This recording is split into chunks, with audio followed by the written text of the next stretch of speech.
사도신경으로 우리의 신앙을 고백하심으로 8월 14일 새벽 예배를 시작하겠습니다. 나는 전능하신 아버지 하나님 천지의 창조주를 믿습니다. 나는 그의 유일하신 아들 우리 주 예수 그리스도를 믿습니다. 그는 성령으로 잉태되어 동정녀 마리아에게서 나시고 본디오 빌라도에게 고난을 받아 십자가에 못 박혀 죽으시고 장사된 지 사흘 만에 죽은 자 가운데서 다시 살아나셨으며 하늘에 오르시어 전능하신 아버지 하나님 우편에 앉아 계시다가 거기로부터 살아있는 자와 죽은 자를 심판하러 오십니다. 나는 성령을 믿으며 거룩한 공교회와 성도의 교제와 죄를 용서받는 것과 몸의 부활과 영생을 믿습니다. 아멘. 다 함께 찬송가 540장을 찬송하시겠습니다.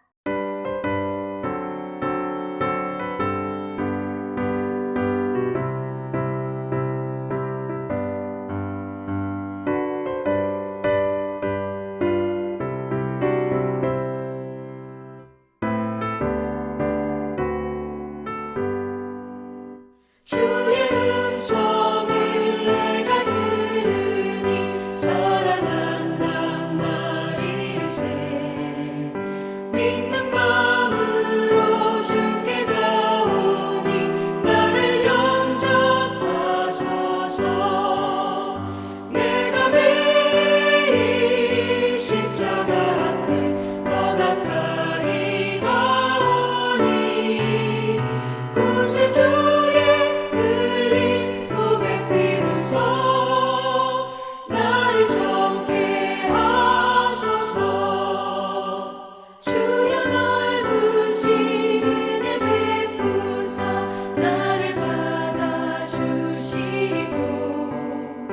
나의 품은 뜻 주의 뜻같이 되게 하여 주소서.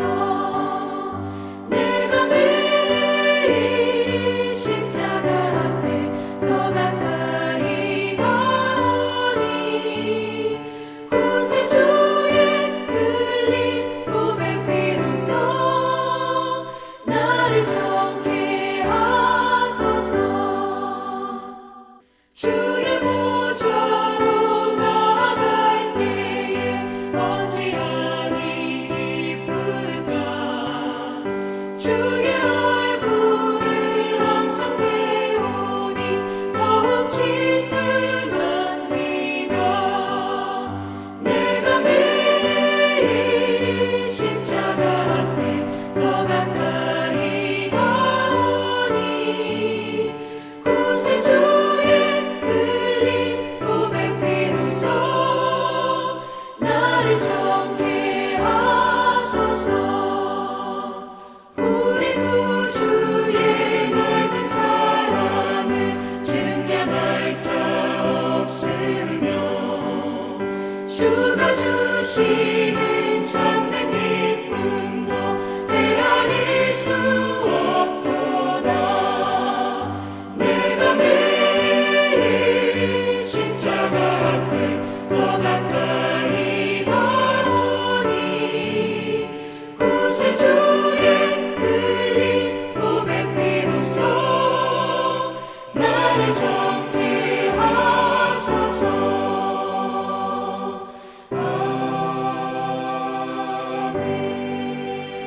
아멘. 오늘 우리 공동체의 말씀 묵상 본문은 누가복음 17장과 18장 말씀입니다. 그중 18장 1절에서 14절까지 봉독하고 말씀을 나누도록 하겠습니다. 예수께서 그들에게 항상 기도하고 낙심하지 말아야 할 것을 비유로 말씀하여 이르시되 어떤 도시에 하나님을 두려워하지 않고 사람을 무시하는 한 재판장이 있는데 그 도시에 한 과부가 있어 자주 그에게 가서 내 원수에 대한 나의 원한을 풀어주소서 하니 그가 얼마 동안 듣지 아니하다가 후에 속으로 생각하되 내가 하나님을 두려워하지 않고 사람을 무시하나 이 과부가 나를 번거롭게 하니 내가 그 원한을 풀어주리라. 그렇지 않으며 늘 와서 나를 괴롭게 하리라 하였느니라. 주께서 또 이르시되 불의한 재판장이 말한 것을 들으라. 하물며 하나님께서 그 밤낮 부르짖는 택하신 자들의 원한을 풀어주지 아니하시겠느냐. 그들에게 오래 참으시겠느냐. 내가 너희에게 이르노니 속히 그 원한을 풀어주시리라. 그러나 인자가 올 때에 세상에서 믿음을 보겠느냐 하시니라. 또 자기를 의롭다고 믿고 다른 사람을 멸시하는 자들에게 이 비유로 말씀하시되 두 사람이 기도하러 성전에 올라가니 하나는 바리새인이요 하나는 세리라. 바리새인은 서서 따로 기도하여 이르되 하나님이여 나는 다른 사람과 곧 토색 불이 간음을 하는 자들과 같지 아니하고 이 세리와도 같지 아니함을 감사하나이다. 나는 일에 2번 금식하고 또 소득의 11조를 드리나이다 하고 세리는 멀리 서서 감히 눈을 들어 하늘을 쳐다보지도 못하고 다만 가슴을 치며 이르되 하나님이여 불쌍히 여기소서 나는 죄인이로소이다 하였느니라. 내가 너희에게 이르노니 이에 저 바리새인이 아니고 이 사람이 의롭다 하심을 받고 그의 집으로 내려갔느니라. 무릇 자기를 높이는 자는 낮아지고 자기를 낮추는 자는 높아지리라 하시니라. 아멘. 오늘은 우리 코너스톤 형제 자매님들과 누가복음 17장에서 18장까지의 말씀을 읽습니다. 그중 이 시간 18장 1절에서 14절까지의 말씀을 함께 나누고자 합니다. 오늘 살펴보는 말씀은 강청 기도에 대해 억울한 일을 당한 가부가 재판장에게 찾아가서 끊임없이 요청하는 장면입니다. 앞전 예수님께서는 세상 끝날에 대해 말씀하셨으며 예수님의 재림 직전의 상황들과 세상은 죄로 가득한 불의한 세상임을 말씀해주고 있습니다. 그렇게 현실은 바뀌지 않을 것 같지만 우리는 끊임없이 가부의 기도처럼 기도해야 한다는 것을 말씀해주고 있습니다. 기도의 응답은 하나님의 몫이지만 기도하는 것은 우리의 몫이기 때문입니다. 먼저 1절에 예수께서 그들에게 항상 기도하고 낙심하지 말아야 할 것을 비유로 말씀하여라고 말씀하고 계십니다. 항상 기도하라고 하셨는데 우리의 기도는 응답되지 않는 경우가 훨씬 많습니다. 이유는 하나님의 뜻과 맞지 않는 경우가 많기 때문입니다. 우리의 생각에는 옳고 선해도 하나님의 뜻에는 아닐 수 있기 때문입니다. 유다가 바벨론의 침공을 받을 때 수많은 하나님의 백성들 예레미야와 에스겔과 같은 사람들이 기도했습니다. 그러나 옳은 기도임에도 불구하고 하나님은 당신의 역사의 계획이 있으시기에 응답이 없으셨던 것입니다. 그렇기에 성도인 우리는 기도한 대로 응답이 없어도 낙심하거나 실망하지 말아야 함을 기억해야 합니다. 이런 신앙을 마지막 때는 찾기 어렵다는 것이 오늘 우리에게 주는 가장 큰 영적 가르침입니다. 또한 기도가 단순히 응답되는 것이 아니라 하나님의 뜻이 이루어질 뿐이라는 것을 믿음으로 믿고 신뢰해야 할 것입니다. 그것이 우리가 가져야 할 신앙인의 자세이기도 합니다.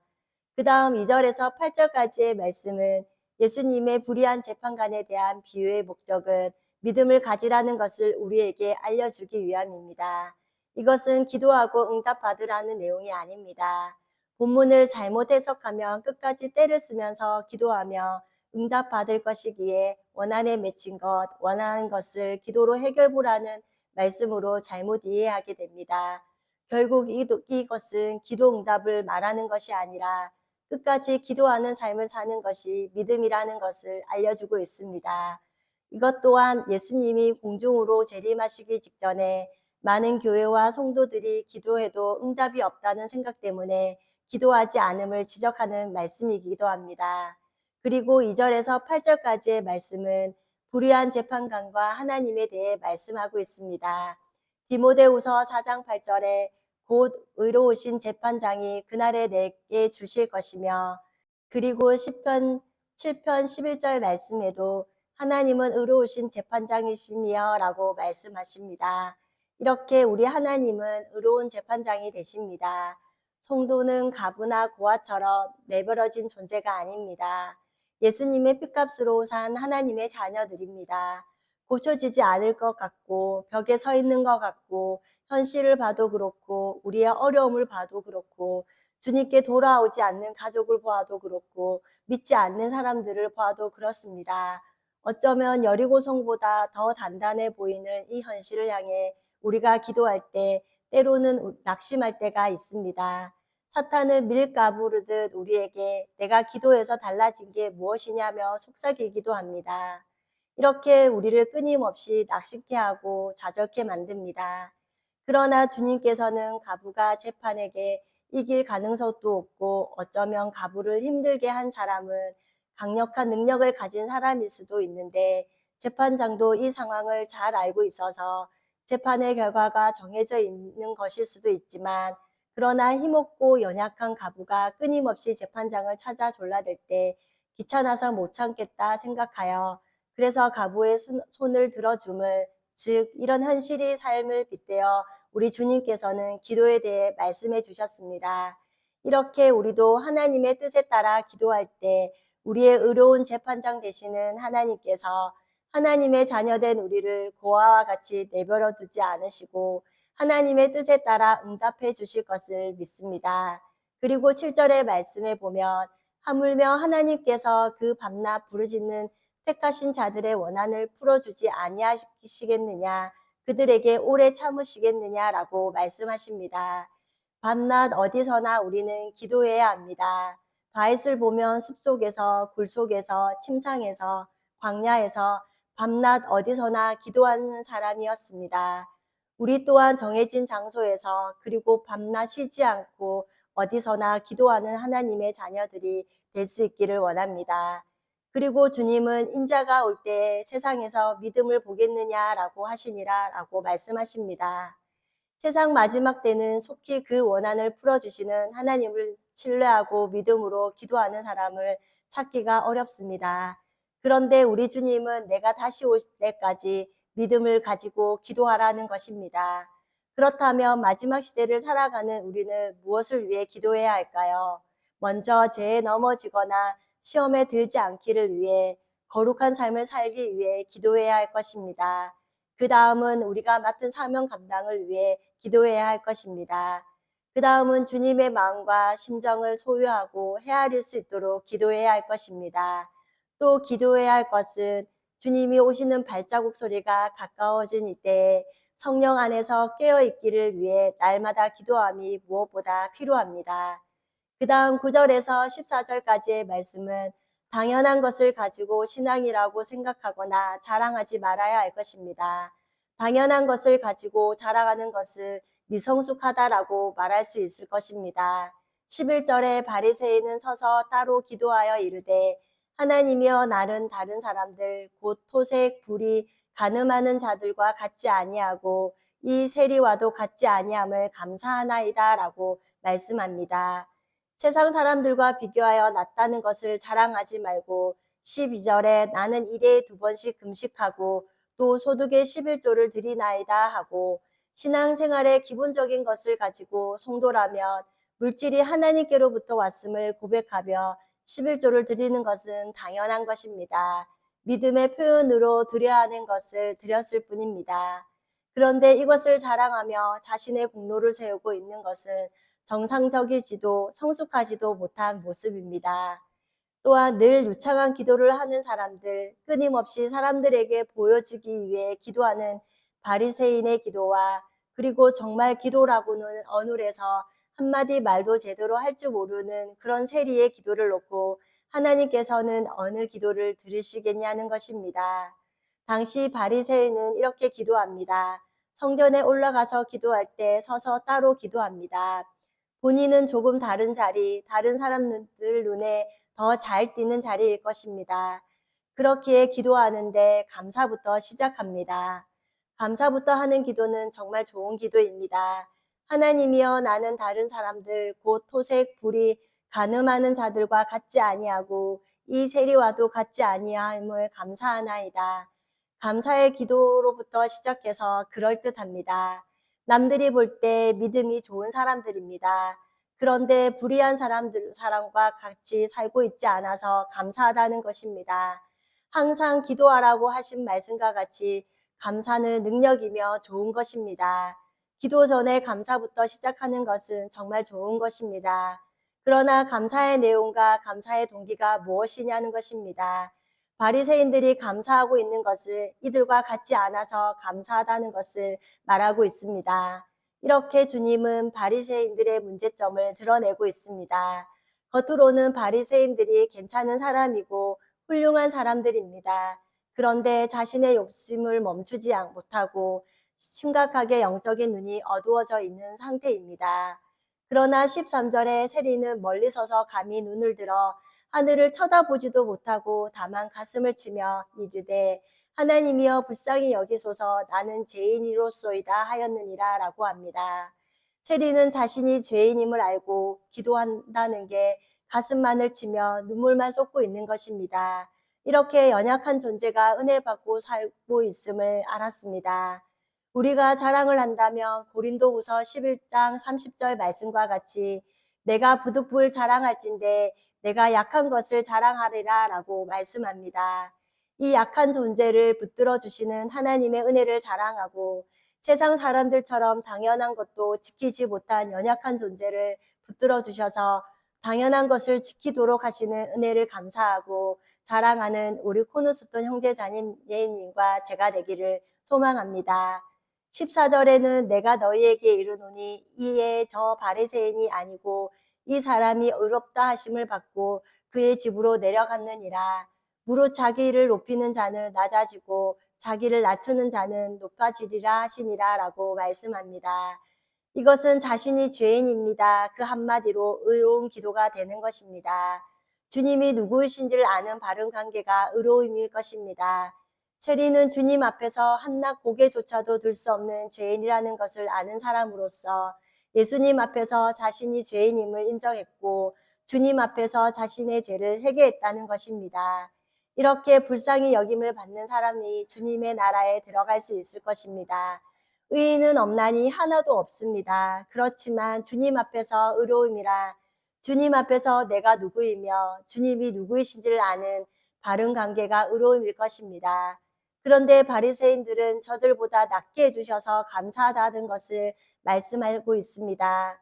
그러므로 이 아침 우리 코너스톤 형제 자매님과 저는 우리 주님이 공중으로 다시 오실 때까지 말씀과 같이 세리처럼 우리를 낮추고 주님의 은혜 없이는 살 수 없다는 고백을 흘러나와 날마다 하나님의 뜻과 마음에 합한 기도와 주님이 기뻐하시는 진실된 기도를 하는 사람들로 하나님의 사랑을 더 깊이 경험하는 기도의 사람들이 되기를 간절히 소망합니다. 다 함께 찬송가 521장을 찬송하시겠습니다.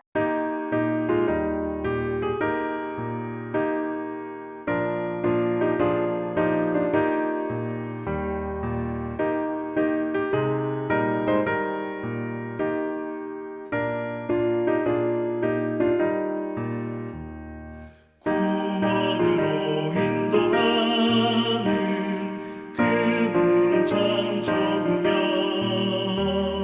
생명으로 인도하는 그 길은 참 험하니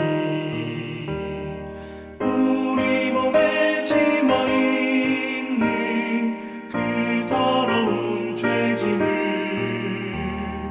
하나 없이 벗어놓고 힘써서 들어갑시다. 구원으로 인도하는 그 좁은 문 들어가 영생으로 인도하는 그 생명길 갑시다. 이 세상의 모든 사람 큰 문으로 들어가 넓은 길로 갈지라도 멸망으로 끝나니 세상은 백보의 영화 모두 내어버리고 주의 말씀 순종하여 그 생명길로 갑시다. 구원으로 인도하는 그 좁은 문 들어가 영생으로 인도하는 그 생명길 갑시다. 구원의 문 열렸으니 주의 공로 힘입어 주저 밟고 들어가서 생명길로 갑시다.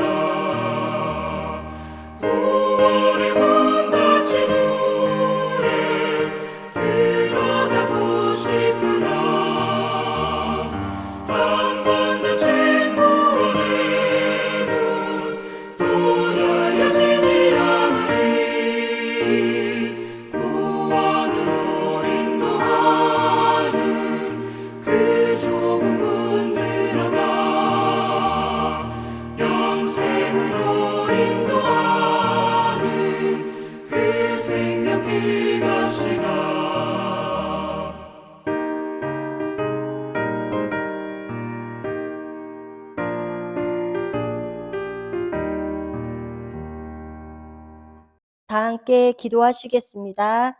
사랑의 하나님, 이 아침도 주님의 은혜가 아니면 단 한순간도 살 수 없는 존재임을 고백하며 예배로 하루를 시작해 하신 은혜를 감사드립니다.